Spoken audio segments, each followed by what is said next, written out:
එවාගෙම සම්පatti වශයෙන් විනය පිටකයේ හදාරීමෙන් විනය පිටකයේ අනුගමනය කිරීමෙන් ත්‍රිස් විද්‍යාව සහිත අරහත්වය. සූත්‍ර පිටකයේ හදාරීමෙන් සූත්‍ර පිටකයේ හරියට පිළිපැදීමෙන් ෂට් අභිඥා සහිතව අරහත්වය. අභිධර්ම පිටකයේ හදාරීමෙන් අභිධර්ම පිටකයේ අනුව පිළිපැදීමෙන් ෂට් අභිඥා සහ චතු පරිසම්පදා ඥාන සහිතව අරහත්වය. ඊළඟට විපත්‍ය වශයෙන් විනය පිටකයේ වැරදි ලෙස පිළිගැනීමෙන් වැරදි ලෙස දේශනා කිරීමෙන් වැරදි ලෙස අනුගමනය කිරීමෙන් දුස්සීල භාවයටපත් අපාගාමී වීම. සූත්‍ර පිටකයේ වැරදි ලෙස අනුගමනය කිරීමෙන් වැරදි ලෙස දේශනා කිරීමෙන් වැරදි ලෙස පිළිගැනීමෙන් විග්‍රහ කිරීමෙන් දෘෂ්ටිගතිකව අපාගාමී වීම.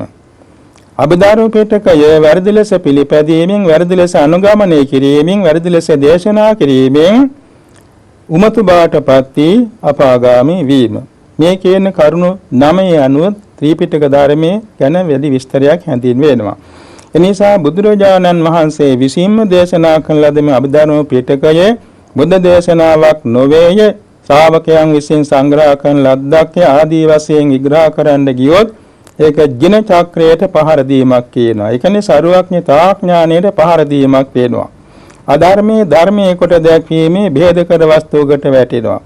ඒ වගේම මෙලෝ වශයෙන් ඔහු බොහෝ දුකටපත් වෙලා අපාගාමී වීමට හේතු වෙනවා. ඒ නිසා සරුවඥන් වහන්සේ විසින්ම දේශනා කළ ලද අභිධර්මය ඒ විදිහේම පිළි අරගෙන ඒ අනුගමනය කිරීමෙන් විපස්සනා ඥාන දියුණු කරගන්න ශක්තිය ලැබෙනවා.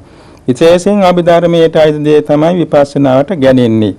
එනිසා අභිධර්ම දේශනාව කිසිදු ශ්‍රාවක කෙනෙකු විසින්වත් වෙනත් කෙනෙකු විසින්වත් සංග්‍රහ කරන ලද්දක් නොව සකල ක්ලේශයන් සමාසනා සකල ක්ලේශයන් ප්‍රහාණය කළ සරුවඥතා ඥානය ඇති සම්මා සම්බුදුරජාණන් වහන්සේගේ ශ්‍රී මුඛයෙන් දේශනා කළ ලද අභිධර්ම දේශනාවක් බව අපි දොහොත් මුදුනින් පිළිගන්නවා.